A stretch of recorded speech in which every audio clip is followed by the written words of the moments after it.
ආයි ඔයාලට කොහොමද ඉතින් මගේ වීඩියෝ බලන ඔයාලව සාදරයෙන් පිළිගන්නවා. අද වීඩියෝ එක කරන්න හදන්නේ ජපානීට ස්ටුඩන්ට් වීසා එක යටතේ එන්න බලන් ඉන්න ඔයාලට තමයි අද මම මේ කතා කරන්නේ. ඉතින් මම පුංචි කරුණු කිහිපයක් කියනවා. ඒ කරුණු කිහිපය ඔයාලා දැනගෙන මෙහෙට ආවොත් ජපානයට ආවට පස්සේ ඔයාලගේ වැඩ කටයුතු ටික පහසු වෙයි කියලා හිතලා තමයි මම මේ වීඩියෝ එක කරන්නේ.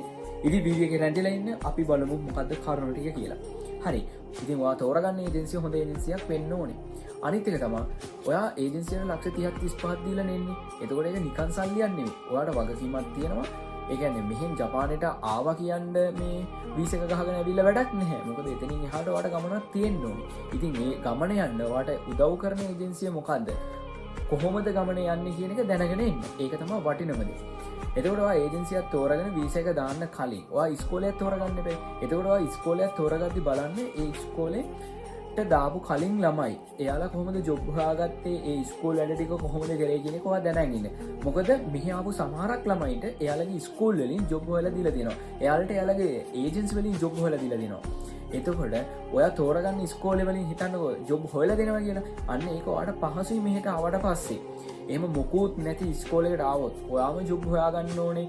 එතකොට ඔයා අනිත් වැඩ ටික කරගන්න ඕනේ. ඒවා තනියම කරගන්න උනහම මාර කට්ටක්. ඒ නිසා ඔයා ඇප්ලයි කරන්න කලින් ඒ ස්කෝල්ට කලින් දාපු අය ඉන්නවද බලන්න. වීසා එක වදිනකම් කියලා ඊට පස්සේ නිකන් ඉන්න එපා. වීසා එක වදින්න කලින් ඔයා යන ස්කූල් එක මොකක්ද කියලා දන්නවනේ. ඊට පස්සේ ඒ ස්කූල් ෆී එක කීයක්ද කියලා දැනගන්න. ඊට පස්සේ ඔයා ඉන්න ඕනේ ඇපාර්ට්මන්ට් එකට කීයක් ගෙවන්න ඕනේද? නැත්නම් ස්කූලෙන් මේ ඇපාර්ට්මන්ට් දෙනවද? ඒ ටික දැනගන්න. ඒ ටික දැනගන්න විදිහ ඔයාලට තේරෙන්නේ නැත්නම් ඔයා ඇප්ලයි කරපු ස්කෝලේට කලින් බැච් එකේ ගියපු ළමයි ඉන්නවනේ. අන්න ඒ ළමයින්ට කීයක් ගියාද කියලා ඒජන්සියෙන් අහන්න. ඒක ඔයාගේ වගකීම. ඒ ගානක් දැනගෙන ඔයා ID එකක් තියාගන්න මට මෙච්චර ගානක් කියන්නේ කියලා. අන්න එහෙම තියාගත්තට පස්සේ ඔයාට අර යනවා කියන ගාන මැනේජ් කරගන්න පුළුවන්. අන්න ඒක අනිවාර්යෙන් මතක තියාගන්න. ඒක වටිනවා. ඊට පස්සේ ඔයා බලන්න දැන් ස්කූලෙත් හරිනේ. ස්කූල් ප්‍රශ්නෙත් හරි. ඊට පස්සේ ඔයා ඊළඟට බලන්න ඕනේ ජොබ් කියන එක තමයි අනිවාර්යෙන් ඊළඟට අපිට වැදගත්ම වෙන එක. සමහරක් ඒජන්සි වලින් ජොබ් හොයලා දෙනවා. සමහරක් ස්කූල් වලිනුත් හොයලා දෙනවා. එතකොට ඔයා ස්කෝලයක් සහ ඒජන්සියක් තෝරද්දි ජොබ් හොයලා දෙන එකක්ද කියලා බලන්න පුළුවන් නම්. එහෙම නැහැ. හැබැයි හොයලා දෙන තැන් තියෙනවා. අන්න ඒ වගේ තැනකින් ඔයාලට මෙහෙට ආවා කියන්නේ ආවට පස්සේ ඔයාගේ වැඩ ටික ෂේප් එකේ කරගෙන යන්න පුළුවන්. දැන් මෙහෙට ආවට පස්සේ සමහරක් ඒජන්සි කියන්නේ ජපාන් එවනවා. ඊට පස්සේ ඉතින් එතනින් එහාට අර ළමයා එයාගේ උත්සාහයෙන් තමයි කරා යන්න තියෙන්නේ. මට මෙහෙට ආවට පස්සේ මටත් හම්බුණා ළමයි. එයාලා කියනවා එයාලගේ ඒජන්සියෙන් ජොබ් හොයලා දුන්නා. මේ අපේ ඉස්කෝලෙන් නම් අපිට ජොබ් එක හොයලා දෙනවා.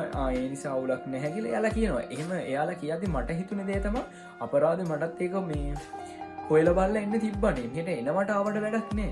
ඒවත් දැනගෙන ආවම මට නම් දැනගෙන එන්න බැරි වුණා. හැබැයි මේ වීඩියෝ බලන ඔයා දැනගෙන එන්න. ඔයා දැනගෙන ආවා කියන්නේ ඔයාගේ වැඩ කටයුතු ටික පහසුවෙන් ඉස්සරහට යන්න පුළුවන් වෙයි. ඉතින් මේක හොඳ අයිඩියා එකක් ඔයාලට වෙන්න ඇති කියලා ගම. ඉතින් මම මේ වීඩියෝ එක කරන්නේ මට මෙතන මේ තාක් ආව අත්දැකීම.